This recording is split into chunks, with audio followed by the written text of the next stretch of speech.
Bacterial DNA replication काल जरा फार लेक्चरमध्ये डिस्टर्बन्स झालेला होता. 5 मिनिटात आपण सगळ्या गोष्टी रिवाइज करूया. पहिले मी तुम्हाला इंट्रोडक्शन म्हणजे कसे एकसारख्या 2 सेल्स तयार होतात, एका डीएनए सारखा दुसरा डीएनए कसा तयार होतो या गोष्टीबद्दल माहिती सांगितली. त्यानंतर आपण वेगवेगळे रूल्स बघितले डीएनएचे रेप्लिकेशनचे. सेमी कॉन्झर्वेटिव्ह मॅनरनी आहे, एका स्पेसिफिक जागेने चालू होतं याच्याबद्दल डिटेल माहिती पण पुढे बघितली. बाय डायरेक्शनल आहे, सेमी डिस्कंटिन्युअस आहे, जस्टिफाय असं सुद्धा आपल्याला याच्यावर विचारता येतं. ओकाझाकी फ्रॅगमेंट बद्दल माहिती घेतली आपण. त्यानंतर रेप्लिकेशन हे डीएनए पॉलिमरेज एन्झाईमच्या मदतीने होतं. त्याचे आपण कंपॅरेटिव्हली बघितलेले आहेत आणि त्यातल्या कुठल्या याची काय ऍक्टिव्हिटी आहे ती पण आपली बघून झाली. डीएनए पॉल फर्स्टची फार महत्वाची प्रूफ रिडिंगची क्लीनअप फंक्शन त्याच्याकडे आहे. आरएनए पॉल तो काढून टाकतो, ते आपल्याला बघायचं आहे. हे त्याचे वेगवेगळे सब युनिट्सची माहिती आपण घेतलेली आहे. नंतर ऍक्युरेट आहे, प्रूफ रिडिंग ऍक्टिव्हिटी ही केली जाते. प्रत्येक डीएनए पॉलिमरेज कडे ही ऍक्टिव्हिटी आहे आणि काही चुकीचं जर छापलं गेलं म्हणजे एखादा टर्टमरिक फॉर्म मध्ये जर आला बेस तर तो काढून टाकला जातो. त्याची आपण माहिती बघितलेली आहे. डीएनए रेप्लिकेशनची सुरुवात डिटेल मध्ये आपण बघायला सुरुवात केली होती. इनिशिएशन बघून झालंय, इथे बघा तुम्हाला मी डायग्राम दाखवते. ह्या पद्धतीने पहिल्यांदा DNA A with ATP binding wheel, त्याच्यानंतर त्याच्या जिथे 3 रिपीट्स आहेत 13 बेस पेअर लॉंग तर त्याच्यामध्ये अनबाइंडिंग व्हील आणि तिथे DNA B along with DNA C आणि सी निघून जाईल, बाइंडिंग त्याचं होतं. त्याच्यानंतर ही जी आहे याच्यामध्ये सगळा रेप्लिझोम हा अटॅच होतो आणि हे होत असताना स्ट्रेस येतो. तर ती एक छान डायग्राम इथे मला मिळाली आहे. बघा, हे सुपर कॉइलिंग व्हायला झालेलं आहे इथे आणि हा सुपर कॉइलिंग झालं की हा इथला भाग परत त्यांनी मोठा करून दाखवलेला आहे. इथं टोपो आयसोमरेज ह्याच्यावर कट घेतो आणि जो स्ट्रँड इंटॅक्ट आहे तो स्ट्रँड तसाच राहतो आणि दुसरा स्ट्रँड तो त्याच्या भोवती गोल फिरतो आणि त्यामुळे त्याच्यामध्ये आलेला जो ताण आहे तो जो फोल्डिंग त्यांचं सुपर ट्विस्टिंग झालंय ते रिलॅक्स केलं जातं आणि लगेच इमिजिएटली ते एकमेकांशी सील केलं जातं. हे टोपो आयसोमरेजची डायग्राम मला नवीन मिळाली. त्यामुळे इथं गुंतलेला डीएनए हा आता डबल सर्क्युलर डीएनए झालाय आणि याचं रेप्लिकेशन बॅक्टेरियल सेलमध्ये होतं. हे पण मी तुम्हाला सांगून झालंय. इलॉंगेशन मध्ये आपण बघितलं लीडिंग आणि लॅगिंग स्ट्रेंड आहे. लीडिंगचा अतिशय स्ट्रेट फॉरवर्ड सिंपल मेथड आहे, पण लॅगिंग मध्ये मात्र ती थोडीशी अवघड कॉम्प्लेक्स प्रोसिजर होती. तर त्याच्यामधले सगळे इव्हेंट्स मी सांगितलेत. हे कशामुळे अवघड होतं तर आपलं जर असं असतं की लीडिंग स्ट्रँड एकदा वेगळा डीएनए पॉल 3 करत सुटला असता आणि इकडे लॅगिंग स्ट्रँड वेगळा डीएनए पॉल 3 उलट्या डायरेक्शननी करून गेला असता किंवा एका स्ट्रँडचं पूर्ण झाल्यावर दुसरा स्ट्रँड झाला असता तर प्रोसेस सोपी झाली असती. पण तसं होत नाहीये. कॉम्प्लेक्सिटी कशी येते तर हे दोन्हीही डीएनए पॉल 3 मॉलिक्यूल दोघांचं काम एकाच वेळेला एकाच जागी एकच मॉलिक्यूल, भले तो डायमर फॉर्म मध्ये असेल पण असं होतंय. आणि हे कशामुळे त्याला सोपं करणं शक्य झालं तर असे लूप्स त्याचे तयार झालेलं आहे आणि ह्या लूप फॉर्मेशनमुळे दिसताना तुम्हाला असं भासणार आहे की रेप्लिकेशन हे एकाच फोर्कच्या मुवमेंटनीच चालू आहे. ऍक्च्युअली तो उलट्या डायरेक्शनला आहे. फोर्क मुवमेंट आहे त्या बाजूनी न होता तो उलट्या डायरेक्शनला आहे. 5 प्राइम टू 3 प्राइमच आहे पण तो असं भासवेल की त्याची जागा एकच आहे, एकच मॉलिक्यूल ते काम करू शकतोय. आणि म्हणून ही स्ट्रक्चर मी तुम्हाला दाखवले. ते असं बघा लूपिंग होतंय त्याचं आणि लूपिंग झालं की ह्याचे रोल आहेत पुढे. ह्या बीटा क्लॅम्प जो आहे तो आणि हा जो डीएनए पॉलिमरेज आहे या डीएनए पॉलिमरेजचा हा डायमर आहे. हा डीएनए बी आहे. कालचं व्हिडिओ मी परत एक दुसरे आणि दोन मला चांगले आणि मिळालेले आहेत ते पण दाखवणार आहे की ह्या पद्धतीने आता मी तुम्हाला वर्गात असतं तर माझ्याकडे 5-6 वेगळ्या डायग्रॅम आहेत, त्या एकाखाली एक डायग्रॅम काढल्या की तो कसा आहे. पहिल्यांदा असं लूप तयार झालं की तो बीटा क्लॅम्प तिथे अटॅच होईल, त्याच्यामध्ये त्याला पहिल्यांदा आरएनए पॉलिमरेज चिकटेल म्हणजे डीएनए जी चिकटेल, आरएनएचा छोटा तुकडा होईल आणि त्या प्रायमरला पुढे डीएनए नवीन ओकाझाकी फ्रॅगमेंट होईल. ते झालं की तो सगळा तो बीटा क्लॅम लोन ह्याच्या सकट खाली पडणार आणि मग परत एकदा आणखी एक लूप त्याच्यात तयार केलं जातं. असं सारखं सारखं लूप तयार करून लिडिंग लॅगिंग स्ट्रँड सिंथेसाइज होतो. तर ह्या सगळ्या गोष्टी मी आता नुसत्या सांगितलेल्या तुम्हाला. इथे सुद्धा तुम्हाला एक डायग्राम मला अजून एक मिळाली, ही प्रायमेज एन्झाईम आहे. इथे ह्याचं काम इथे आहे, हा लॅगिंग स्ट्रँड आहे. हा लॅगिंग स्ट्रँडला असं लूप तयार झालेला आहे आणि त्यामुळे हा बघा हा आरएनए प्रायमर ऑलरेडी झालेल्या ओकाझाकीचा आणि फोर्क हा ह्या डायरेक्शनने जातोय, डाव्या हाताला जातोय, माझ्या डाव्या हाताला जातोय आणि रेप्लिकेशन होताना मात्र उजव्या हाताला चाललंय, उजवीकडे चाललंय. पण तुम्हाला भासताना कसं भासते की ह्याच डायरेक्शनला चाललेलं आहे आणि त्यामुळे हे जे रेप्लिकेशन आता इथे प्रायमर तयार होईल आणि इथनं हे रेप्लिकेशन ह्या डायरेक्शनला म्हणजे झाले डायरेक्शन एकच, परंतु ऍक्च्युअली तो रिव्हर्स डायरेक्शन आहे टू द फोर्क मुवमेंट. या पद्धतीने हा लूपिंगचा ऍडव्हान्टेज आहे. हा जो आहे हे डीएनए पॉलिमरेज आहे, हे लीडिंग साठी आणि लॅगिंग साठी दोन वेगवेगळे आहेत आणि हा प्रायमेज आहे आणि हा लायगेज त्याच्यामधल्या गॅप सील करायचं काम करतो. इन दिस वे ह्या पद्धतीने रेप्लिकेशन होत राहतं. आता आपण पुढच्या गोष्टी आधी बघूया आणि मग मी तुम्हाला ते 2 व्हिडिओ दाखवते. Remaining steps of DNA replication. आता डीएनए रेप्लिकेशन झालेलं आहे असं इमॅजिन करा. लीडिंग स्ट्रँड तयार झालाय, लॅगिंग स्ट्रँड तयार झालेला आहे. तर लीडिंग स्ट्रँडवर एकच आरएनए प्रायमर असेल कारण ते कंटिन्युअसली त्याच डायरेक्शननी पुढे पुढे होत चाललेलं आहे आणि लॅगिंग स्ट्रँडवर मल्टिपल आरएनए प्रायमर असणार आहेत. Only one primer is present on the leading strand and many primer for the lagging strand. आणि आपल्याला आरएनए त्याच्यामध्ये नकोय, आपल्याला प्युअर तिथं सगळा डीएनए पाहिजे आहे आणि त्यामुळे so as to remove the RNA primer DNA polymerase first आपण त्याची ऍक्टिव्हिटी बघितलेली आहे. 5 प्राइम टू क्लीनअप फंक्शन म्हणलंय त्याला. क्लीन करणं, जे अनकंटामिनेशन आलेलं आहे डीएनएच्या मध्ये, अनवॉन्टेड आरएनए येऊन पडलेला आहे, त्याला काढून टाकण्याचं काम हा डीएनए पॉलिमरेज फर्स्ट करतो. It has 5 prime to 3 prime exonucleases activity. 5 prime to 3 prime आपला बायोसिंथेसिस होत असतं, त्याला सुद्धा एक्झोन्यूक्लिएजेस ऍक्टिव्हिटी आहे 5 प्राइम टू 3 प्राइम. मग आजची आपण जी प्रूफ रिडिंगची ऍक्टिव्हिटी म्हणली ती 3 प्राइम टू 5 प्राइम. मिस्टेक झालेला बेस इथं असेल तर 3 प्राइम टू 5 प्राइम ते तोडत तोडत काढत येईल आणि मिस्टेक वाला न्यूक्लिओटाइड गेला की मग प्रोसेस पुढे चालू होणार आहे. ती प्रूफ रिडिंगची तुम्हाला एमसीक्यू ला अशा पद्धतीने येऊ शकेल. 5 प्राइम टू 3 प्राइम ऍक्टिव्हिटी ही जर असेल ती एक्झोन्यूक्लिएज activity for cleanup function.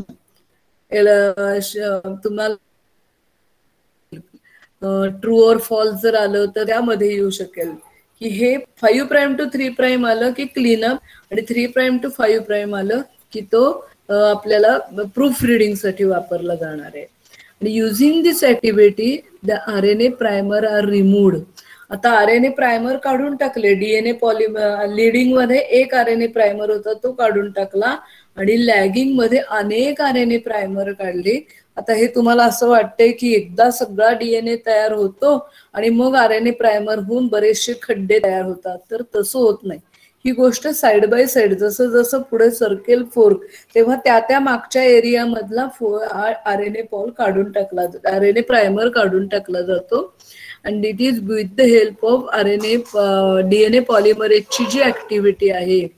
And does the removal of RNA primer many gaps are created on both the DNA strand. दोन्ही स्ट्रँडवर मिळून अनेक गॅप्स तयार होतात. आता आपण घरात फक्त पसारा करायचं काम करतो, पसारा आवरायला आपल्याला आई सारखी ओरडत राहते, अरे पसारा आवर, किती पसारा केलाय, काय जर्नल लिहित बसलाय. तर हा डीएनए पॉल फर्स्ट कसा आहे, तो पसारा करेल, खड्डे तयार करेल आणि तोच बुजवण्याचं काम पण करतो. The gaps formed immediately they are filled with the help of DNA polymerase force. त्याची पॉलिमरेजची ऍक्टिव्हिटी जी आहे त्याच्या मदतीने त्यांनी तयार केलेले छोटे छोटे तुकडे आहेत. हा कॉर्नबर्गनी शोधून काढलेला डीएनए पॉलिमरेज आहे, जो पहिल्या सुरुवातीला लोकांना वाटत होता हाच डीएनए रेप्लिकेशन करतोय, तर तसं नाहीये. हा जो हा मॉलिक्यूल आहे हा ती गॅप फिलिंग करायचं काम करतात आणि ती गॅप फिल झाली की मग ती सिलिंग केली जाते with the help of DNA ligase. मग आता असं इमॅजिन करा, हा तुकडा आहे ओकाझाकीचा, हा तुकडा आहे आणि हा प्रायमरच्या जागी नवीन एक तुकडा आपण डीएनए पॉलच्या मदतीने तयार केलेला आहे. हे दोघं एकमेकांच्या मध्ये फॉस्फोडायस्टर बॉन्ड तयार करायचं काम केलं जातं डीएनए लायगेजच्या मदतीने आणि there is a formation of phosphodiester bond. And in this way, all the Okazaki fragments, they are connected with each other to form the complementary DNA strand. त्यामुळे रिमूव्हल प्रायमर काढून टाकायचे, गॅप फिल करायचे, gap seal करायचे, काढायला DNA pol first, gap fill करायला DNA pol first आणि seal करायला DNA ligase. आता सर्वात शेवटचा पॉइंट आहे termination of DNA replication two replisomes. आता ही सर्क्युलर हे आहे असं इमॅजिन करा. ही माझी बांगडी आपण काढून बघूया. इकडनं एक रेप्लिझोम ह्या डायरेक्शननी पुढे पुढे सरकणार आहे आणि दुसरा रेप्लिझोम ह्या दुसऱ्या डायरेक्शननी पुढे पुढे सरकणार आहे. मग आता हे दोन रेप्लिझोम पुढे पुढे पुढे पुढे चाललेले आहेत आणि ते जेव्हा एकमेकांना भेटतील ते हाफ डिस्टन्सला एकमेकांना भेटतील आणि त्यावेळेला रेप्लिकेशन प्रोसेस थांबली पाहिजे. The two replisome moving in opposite direction from the oriC. OriC पासून ते उलट्या डायरेक्शननी, दोन्ही अपोजिट डायरेक्शननी ते एकमेकांच्या विरुद्ध दिशेला धावत सुटतील. तिथं प्रोसेस डीएनए रेप्लिकेशन होत जाईल. They are near the completion. When they are moving opposite direction they are near to the completion of the task. त्यांना दिलेलं काम संपवायच्या ते जवळपास पोहोचलेले आहेत. The two replizomes converge, meet upon the region halfway. निम्म्या रस्त्यावर ते एकमेकांना भेटतील. एक्झॅक्टली 180 डिग्रीला तो सर्कम्फरन्स ऑफ द डीएनए ओरिकचा जो रिजन आहे बरोबर त्याच्या 180 डिग्रीला तो एकमेकांना ते दोघं भेटू शकतात.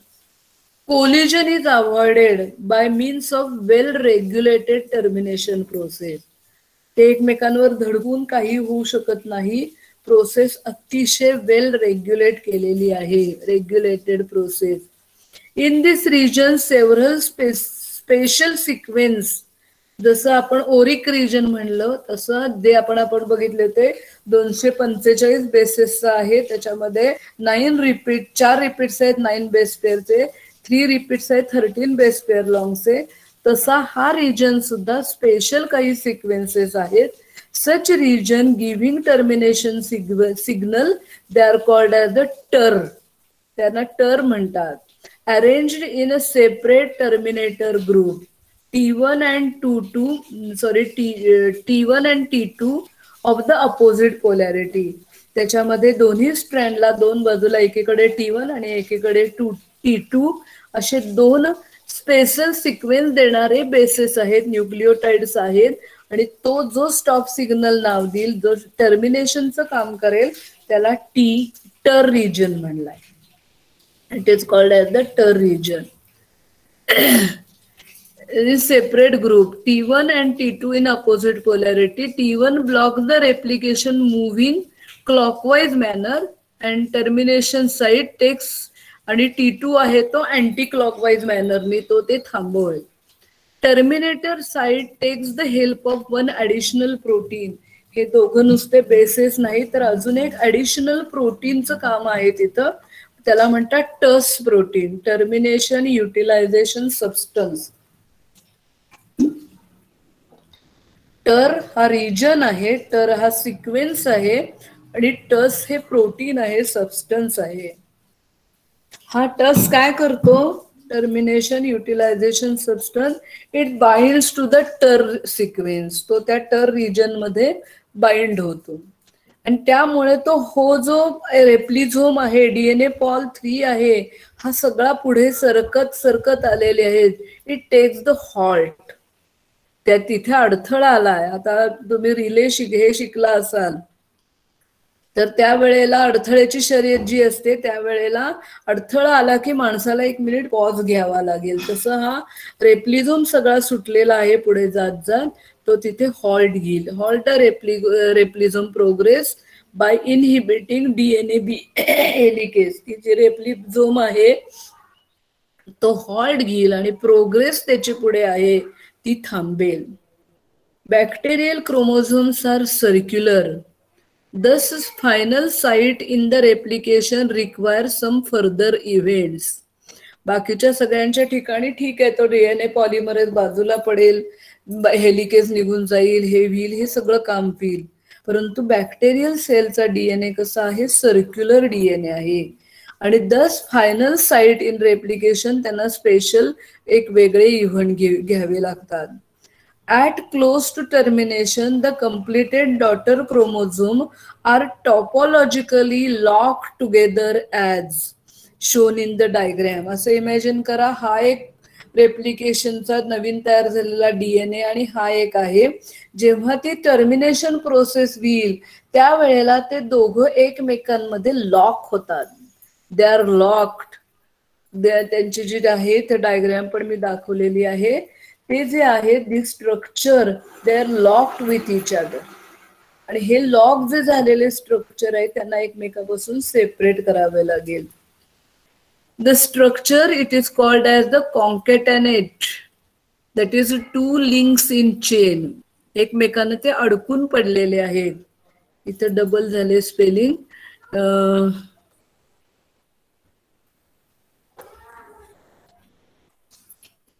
डिकॅन्टनेशन म्हणजे तो एकमेकांना डिकॅन्टनेट झालेले आहेत, एकमेकांना लिंक झालेले आहेत, सॉरी कॉन्कॅनेट झालेले आहेत. त्याचं डी करायचं आहे म्हणजे आपल्याला ते काढून टाकायचं आहे. तर ते काढून टाकण्याच्या कामासाठी डिकॉन्कॅनेट करायचं आहे. Decatenated carried out with the help of enzyme topoisomerases. इथं परत एकदा टोपोआयसोमरेजचा रोल आहे. That inserts a double-stranded break and then they are unbroken. म्हणजे त्यावेळेला अनब्रोकन जो डीएनए आहे it passes through the gap and created by the enzyme. इथे तुम्ही बघाल हे दोन एकमेकांच्या लॉक झालेले कॉपीज आहेत. ह्या डीएनए वर कट आलाय. हा कट मला त्या ह्याच्यातनं काढता आला नाही आणि त्या जो कट झालेला डीएनए तिथे तो गॅप दाखवेला असं मी हाताने दाखवते. हे दोघं जण एकमेकांना डीएनए लॉक झालेले आहेत. त्यातल्या एका डीएनए वर कट येईल म्हणजे डबल स्टँडर्ड वर कट येईल आणि त्याच्यातून अनलॉक झालेला डीएनए बाजूला करून घेतला की परत तो टोपोआयसोमरेज ह्याला सील करून टाकेल. Like this a process is there. Follow me once again. Double stranded break होतो and then unbroken DNA passes through the gap created by the enzyme. And in this way, same enzyme seals the gap and 2 strands are separated from each other. एकमेकांपासून ते strands separate होतात. And in this way, the replication is stopped. ती process रेप्लिकेशनची थांबते. टर्स हे सुद्धा MCQ ला येणारे प्रश्न आहेत. That complete the DNA replication. तुम्हाला डीएनए रेप्लिकेशन शिकवून झालेलं आहे. आता मी जरा 1-2 व्हिडिओ मला नवीन मिळालेले आहेत. 41 मेंबर होते त्यात आता 31 राहिलेत. काही इलाज नाही.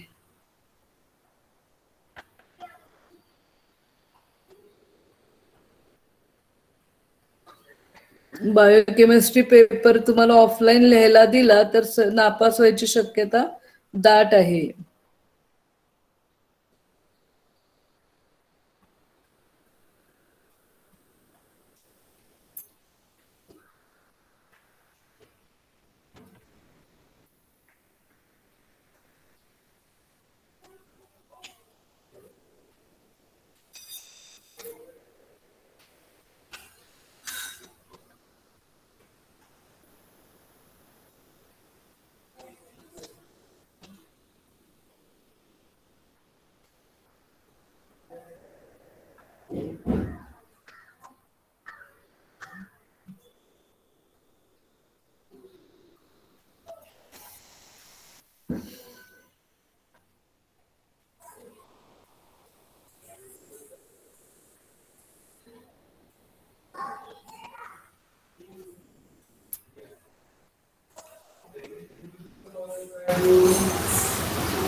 DNA replication is the process by which a duplicate copy of the genetic material is made before a cell divides. The steps in replication are highly conserved in all organisms. There are a few details that differ between bacteria and eukaryotes. Focus on bacterial replication in this animation for simplicity. The process of DNA replication is broadly described as having three phases: initiation, elongation, and termination. Let's begin by considering the initiation phase. For copy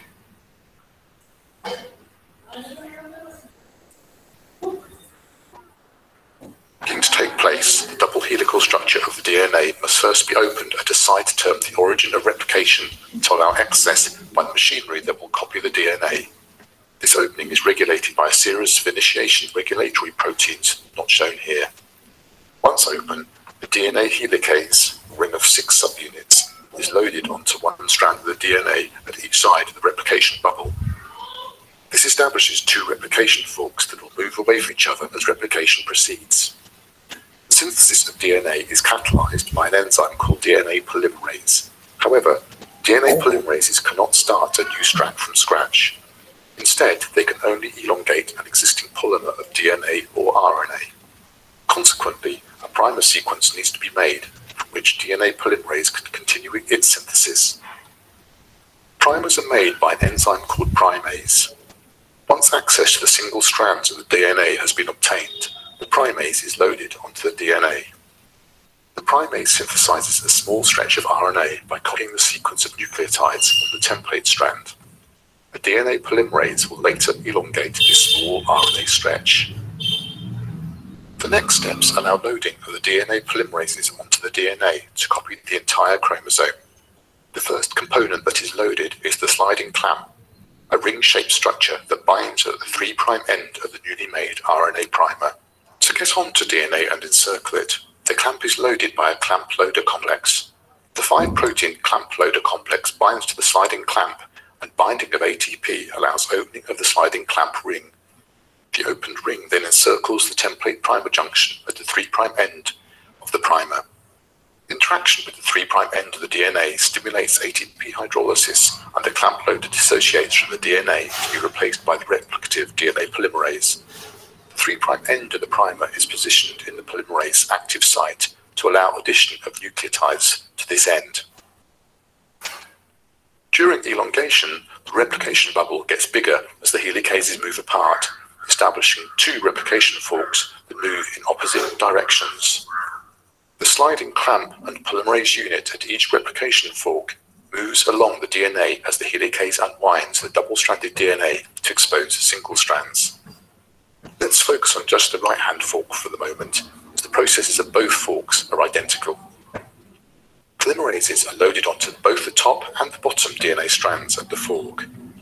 Because polymerases only synthesize DNA in the 5' to 3' direction, the 2 strands must be copied in opposite directions. The bottom strand in this fork is the leading strand. The polymerase on this strand moves continuously from left to right, synthesizing DNA as it travels. The top strand is the lagging strand, on which just a short stretch of DNA is made by the polymerase elongating in the 5' to 3' direction.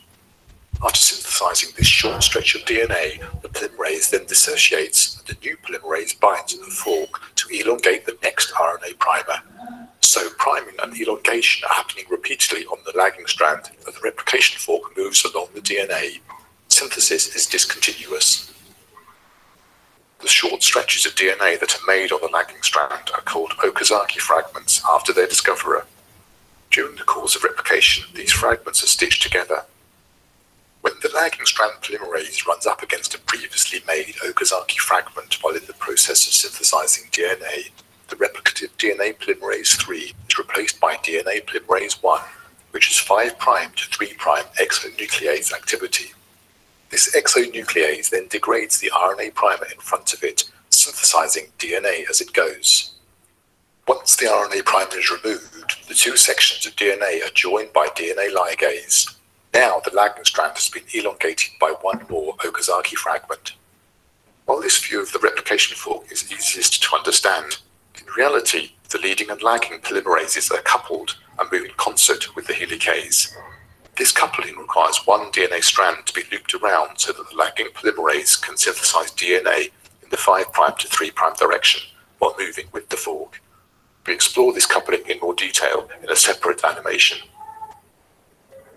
Much less is known about the details of the termination of DNA replication. Once the entire chromosome is copied, the two replication forks meet each other and are dismantled. The ends of the new DNA strands are then joined, again by DNA ligase.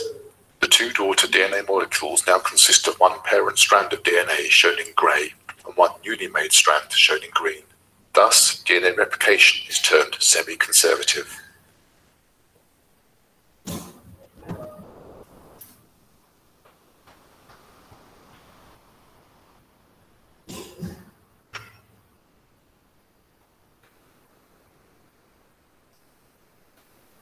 आता हे माझं एवढं DNA replication शिकून झालंय. याच्याबद्दलचे आणि एक दोन चांगले व्हिडिओ आहेत, तुम्हाला मी गुगल क्लासरूमला पाठवते. आता पुढचा पॉइंट चालू करूया. Biosynthesis of पेप्टिडोग्लायकॅन.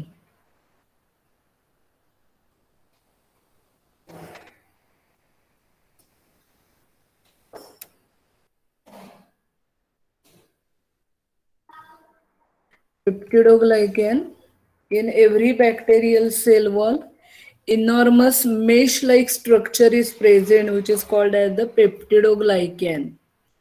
It is also called as the murine, mycopeptide, and glycopeptide. It is the unique component of the bacterial cell wall. त्यामुळे अनेक ड्रग, आता केमोथेरपी तुम्ही डिटेल मध्ये शिकून झालेला आहे. अनेक ड्रग्ज असे आहेत की जे पेप्टिडोग्लायकॅनवर म्हणजे सेल वॉलवर ऍक्ट होतात आणि ते ड्रग आपल्याला काही करू शकत नाहीत, कारण पेप्टिडोग्लायकॅन हा पदार्थ फक्त बॅक्टेरियांकडे आहे. म्हणून त्याला काय म्हणले, युनिक कंपोनंट. तो तुम्हाला फंजायमध्ये सापडणार नाही, व्हायरसमध्ये नाही, कुठल्याही माणसात नाहीत, वनस्पतीला नाही. त्यामुळे ते ड्रगची मोड ऑफ ऍक्शन जर पेप्टिडोग्लायकॅन असेल तर फक्त ती बॅक्टेरियांना इनहिबिट करणार आहे. तुम्हाला आम्हाला आपल्याला काही होत नाही. तुम्ही केमोथेरपी शिकलाय, त्यामुळे त्या कंपोनंटला युनिक स्ट्रक्चर म्हणतात. इट इज वॉटर इनसोल्युबल पोरस बॅग शेप्ड मॅक्रोमॉलिक्यूल. पूर्ण बॅक्टेरियल सेलला कव्हर करणारं असं हे मॅक्रोमॉलिक्यूल आहे आणि पोरस आहे. तुम्हाला पुढे स्ट्रक्चर दाखवेल, आपण तुम्ही FY ला डिटेलमध्ये शिकलेले आहात. पोरस आहे, होल्स आहेत त्याच्यामध्ये आणि मॅक्रोमॉलिक्यूल आहे. It accounts for 40 to 90% of dry weight of the cell wall. Bacterial सेलचं वजन जर 100% ठरवलं तर त्याचा जवळजवळ 40 ते 90% भाग हा सेल वॉलचा बनलेला असतो. आणि तो पेप्टिडोग्लायकॅन जो आहे तो हॅलोबॅक्टर आणि हॅलोकोकस ऑर्गॅनिझम सोडले तर बाकीच्या सगळ्यांच्याकडे पेप्टिडोग्लायकॅन आहेच. Now it is made up of 3 components. हे तुम्ही FY ला शिकलाय, जरा विसरलं गेलं असेल, कदाचित केमोथेरपीमुळे आठवत असेल तुम्हाला. आपण बघूया. It is made up of 3 different components. Glycan backbone strand. It is made up of N-acetylglucosamine, N-acetylmuramic acid linked with each other by beta-1,4-glycosidic linkage. Second component is tetrapeptide side chain आणि ती chain नेहमी it is link to N acetyl muramic acid. 4 amino ऍसिडची साखळी आहे. L alanine, D glutamic acid, L lysine, D alanine. आणि crossbridge जी आहे ती varies with the organism. आपण जे एक्झाम्पल बघणार आहोत ते स्टॅफिलोकोकस ऑरियसचं आहे की ज्याच्यामध्ये 5 ग्लायसिन मॉलिक्यूल पेंटाग्लायसिनची क्रॉसब्रिज बनलेलं असतं. एक स्कीमॅटिक काढलेली डायग्राम आहे. N acetyl glucosamine, N acetyl muramic acid, हा β1,4 लिंकेज आहे. हे सिम्बॉलिक 4 अमायनो ऍसिड्स आहेत आणि ही चौथा नेहमी तिसऱ्याशी जोडलेला असतो. हा चौथा याचा COH ग्रुप, याचा अमायनो ग्रुप, हे दोघं एकमेकांशी लिंक होतात. पेप्टाइड लिंकेज म्हणायचं, क्रॉसब्रिज आहे ते. आणि त्यामुळे ए आहे हा सगळा आडवा, हा डायसॅकराइड बॅकबोन आहे. हा आहे टेट्रापेप्टाइड साइड आणि सी आहे ते क्रॉसब्रिज आहे. नेटवरचं हे आहे बघा, N acetyl glucosamine, N acetyl muramic acid, N acetyl glucosamine, N acetyl muramic acid. ही सगळी लांबच्या लांब बॅकबोनची स्ट्रक्चर आहे. लांबच्या लांब साखळी आहे. त्याच्यामध्ये जोडणारे हे लिंकेज आहे β1,4 ग्लायकोसाइडिक लिंकेज. प्रत्येक म्युरॅमिक ऍसिड मॉलिक्यूलला 4 अमायनो ऍसिडची साखळी आहे. आता हे एल ॲलेनाइन आहे आणि शेवटचं डी ॲलेनाइन आहे म्हणून ते त्यांनी पिवळ्या कलरचं ठेवलेत. ॲलेनाइन इथं दाखवलेत बघा, L alanine, D glutamic acid, L lysine आणि डी ॲलेनाइन. ही 4 अमायनो ऍसिडची साखळी. पहिल्याचा म्हणजे एक मॉलिक्यूल जो आहे ह्याचा चौथा तिसऱ्याशी जोडलेला असतो आणि इथे सुद्धा त्यांनी 5 ग्लायसिन मॉलिक्यूल लिंक झालेत असं इमॅजिन केलंय. Pentaglycine, it is the cross bridges, cross linking. आणि त्यामुळे नेटवर्क जे आहे हे मेशवर्क तयार झालेलं जे आहे. स्टॅफिलोकोकस ऑरियस हा ग्रॅम पॉझिटिव्ह ऑर्गॅनिझम आहे. त्याचं नेटवर्क, त्याचं मेशवर्क हे अतिशय दाट जाळी विणलेली आहे आणि त्यामुळे इट गिव्हज रिजिडिटी, कणखरपणा जो आहे तो दिला जातो. The cell wall of gram-positive and gram-negative bacteria contain peptidoglycan. It gives rigidity and shape to the bacterial cell. Therefore, it is very, very important, essential to study its biosynthesis. त्याचं biosynthesis शिकणं हे आपल्याला अत्यंत गरजेचं आहे.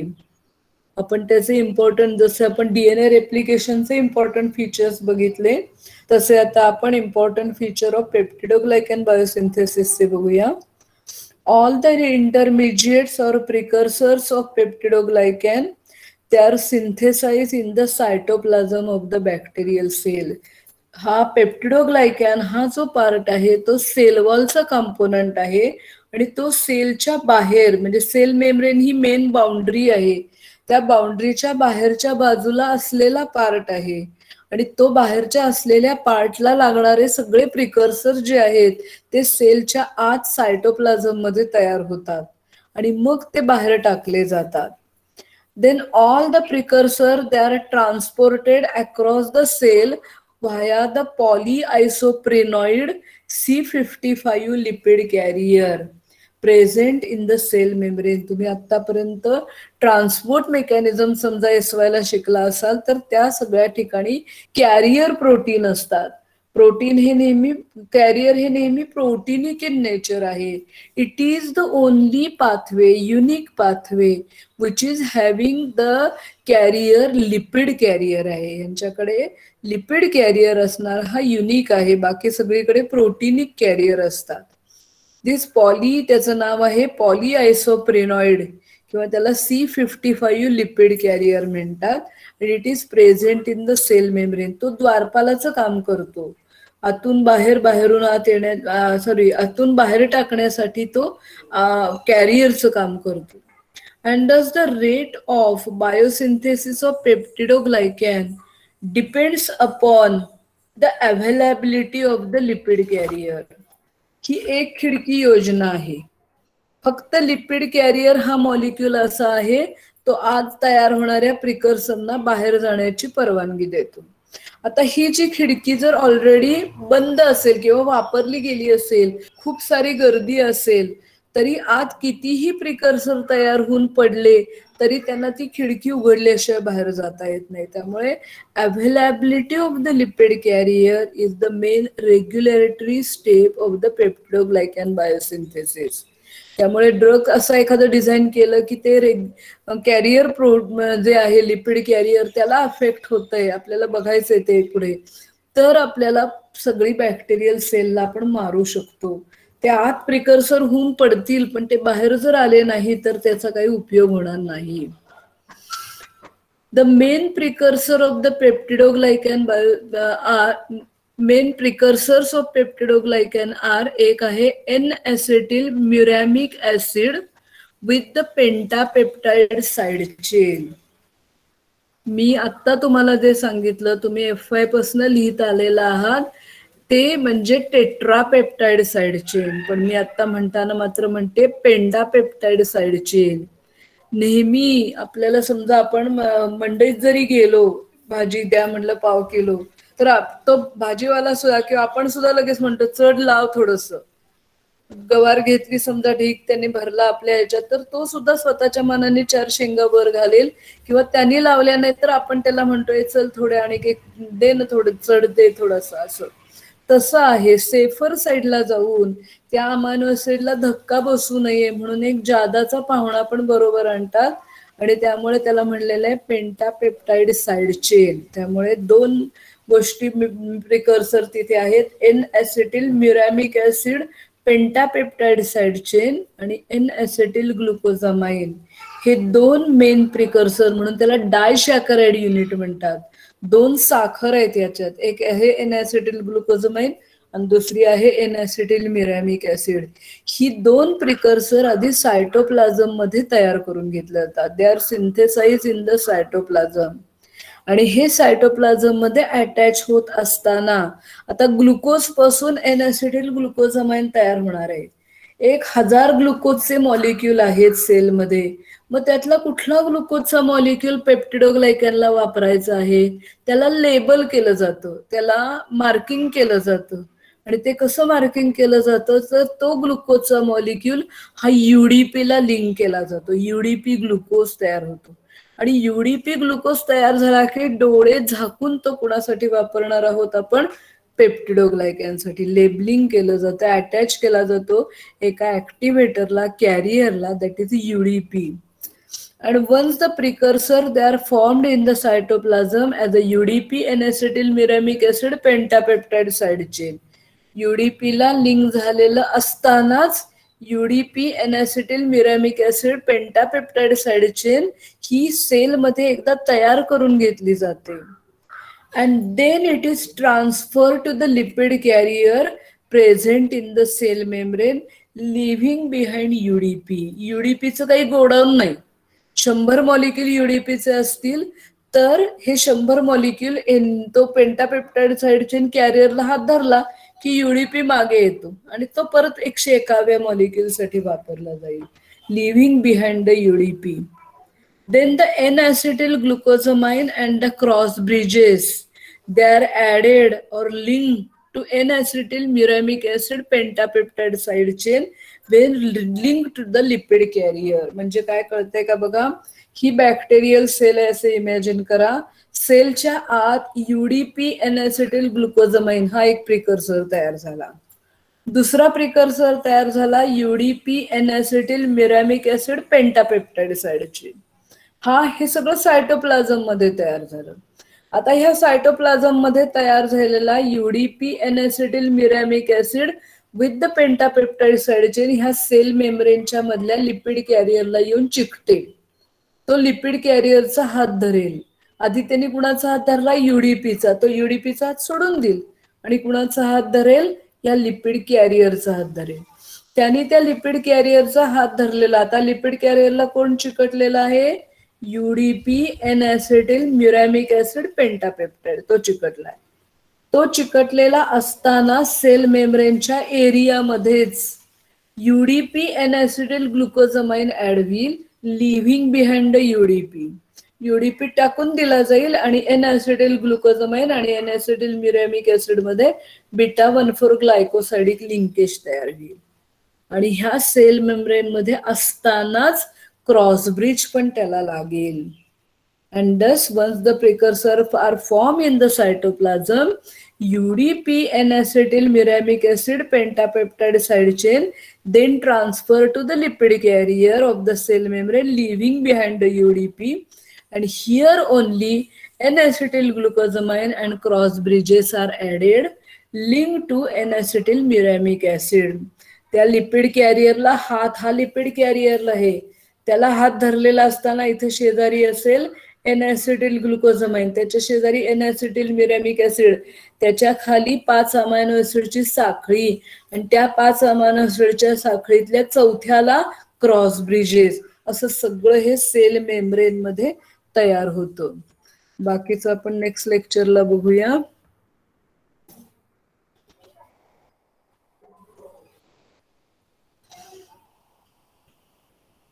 तर पुढचं lecture तुमचं आहे.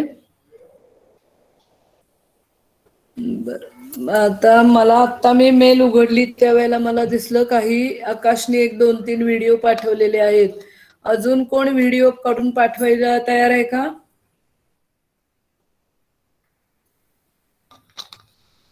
परवा कुणी पाठवले ते? साक्षी कुठे गेली आहे का? साक्षी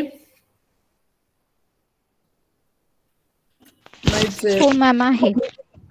हा, झाले का तुझे व्हिडिओ तयार? नाही अजून. बर, कर संध्याकाळपर्यंत आणि उद्या पाठवून दे. हो हो चालते. अजून कोण आहे का इच्छुक व्हिडिओ करून पाठवायला?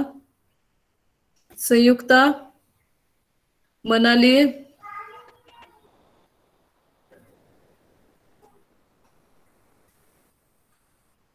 नाही कोण तयार? ठीक आहे, तर वेळ संपलेली आहे लेक्चरची. तुमची परीक्षा आहे उद्यापासून, तर महत्वाची मला सूचना तुम्हाला द्यायची आहे. सोमवारपासून आहे ना परीक्षा? सोमवारी कुठला पेपर आहे मनाली? सोमवारी कुठला पेपर आहे? इंग्लिश आहे मॅम. इंग्लिश आहे. आता तुम्हाला हे लक्षात घेतलं पाहिजे, तो जो पेपर लोड केला जाईल तो तुमची जी गुगल क्लासरूम आहे त्याच्यावर त्या मॅडम तो पेपर लोड करतील, आणि तुम्हाला 1 तासाचा, म्हणजे मग तो सोमवारी इंग्लिश आहे, मंगळवारी समजा दुसऱ्या विषयाचा आहे आपला, म्हणजे आपला पहिला पेपर आहे.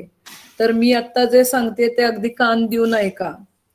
तर तुम्हाला तो पेपर मिळेल, आम्ही तो गुगल क्लासरूमला, आता माझा पेपर 16 तारखेला आहे, मी 16 तारखेला तो पेपर तुम्हाला गुगल क्लासरूमला टाकणार, आणि परत मी येऊन इकडे आपल्या नेहमीच्या ह्याला थांबणार. आताची आपली जी लिंक आहे गुगल मीट, ते ओपन मी करणार, आणि तो ओपन केल्यानंतर तुम्ही सर्वांचे मोबाईल, तुमचा व्हिडिओ ऑन असला पाहिजे. आम्ही 1 तासाची इथनं घरात बसून सुपरविजन करणार आहे, आणि 1 तास तुम्हाला दिला जाईल, आणि एवढा वेळ खरं लागणारच नाहीये, पण ज्याचा 1 तासाच्या आत किंवा 1 तासाला तुमचा झाला, असं इमॅजिन करा की तुम्हाला 1 तास लागला लिहायला.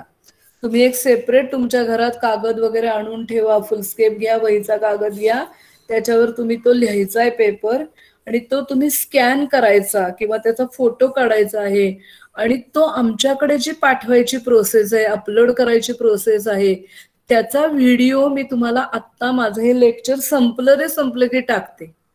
तुम्ही तुमचं 3रं लेक्चर संपलं की तो व्हिडिओ नीट बघा. मी काय सांगते माझ्याकडे पूर्ण लक्ष द्या. तुम्ही काय करायचंय, तुम्हाला गुगल क्लासरूमवर पेपर मिळेल, तो पेपर उघडायचा आणि परीक्षेला बसायचं, तुमच्या वहीमध्ये लिहित बसायचं. आम्ही काय करणार, गुगल मीट उघडणार, आणि आता तुम्ही सगळ्यांनी व्हिडिओ ऑफ केलेले आहेत, आम्ही त्या दिवशी तुम्हाला सगळ्यांना व्हिडिओ ऑन करायला लावणार.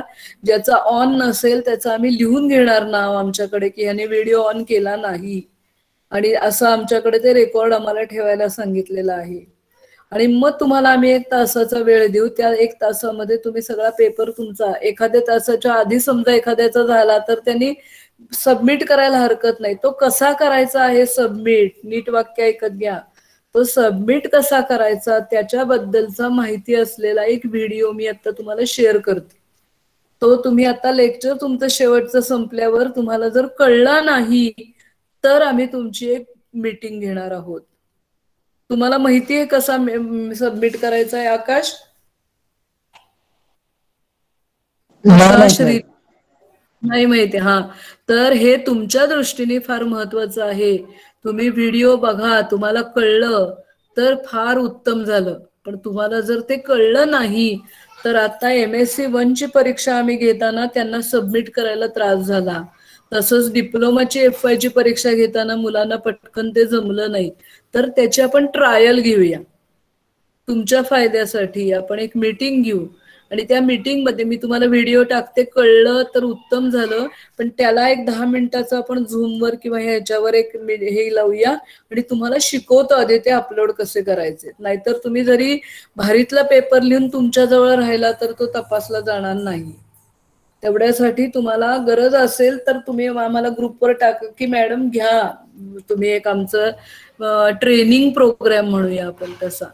तो ट्रेनिंग प्रोग्राम घ्यावं असं मला वाटतं. म्हणजे तुमचा पेपर किती भारीतला लिहिला तर तुमच्या जवळ राहून काय उपयोग नाही. तर तो आम्ही तुम्हाला ट्रेनिंग द्यावं अशी आमची इच्छा आहे. आता जे मुलं आहेत त्यातले कोण कोण आहे की आम्हाला काही गरज नाही असं म्हणणार असेल तर सांगा. मग तुमचं तुम्ही कसा लोड करायचा व्हिडिओ बघून तुम्हाला जमत असेल तर करा लोड. काय करावं सांगा. तुम्हाला हवं असलं तर आपण ट्रेनिंग प्रोग्राम घेऊया कारण आता वेळ कमी उरलेला आहे. कुणीच काही बोलत नाही म्हणजे ट्रेनिंग प्रोग्रामची गरज नाहीये. माझ्याकडनं मी व्हिडिओ टाकते. मी ऑफर दिलेली होती ऍज अ हेड की तुम्हाला आम्ही ट्रेनिंग द्यावं. पण तुम्हाला जर नसेल इच्छा मॅम व्हिडिओ बघून सांगतो आम्ही ग्रुपवर. व्हिडिओ बघून सांगा तुम्ही. पण आता जो व्हिडिओचा आम्हाला अनुभव असा आला MSc ची जी परीक्षा झाली प्रॅक्टिकलची तर किंवा FY ची डिप्लोमाची झाली तर त्या मुलांना ते एक्झॅक्ट म्हणजे तुम्ही सबमिट करू शकाल पण बाहेर कुठेतरी तो सबमिट होतोय. तो त्या प्रॉपर जागी सबमिट व्हायला पाहिजे. त्यासाठी तुम्हाला आपल्याला नवीन ट्रेन आता तुमचं जे लेक्चर घेतलं सुतार मॅडम मनीषा शिंदे मॅडम तुम्हाला ट्रेनिंग देतील. एक ट्रायलला तुम्ही नुसतं तुमचं नाव लिहून सबमिट केलं तरी चालणार आहे. पण ते तुम्हाला जमलं नाही तर तुमचा पेपर तपासला जाणार नाही आणि तुम्हाला मार्क पडणार नाही. आता आम्हीच बघा या वयाला इतक्या नवीन गोष्टी शिकलो तसं तुम्ही तरुण आहात तुम्हाला पण शिकायला पाहिजे या पद्धतीने. ठीक आहे मी थांबते आता.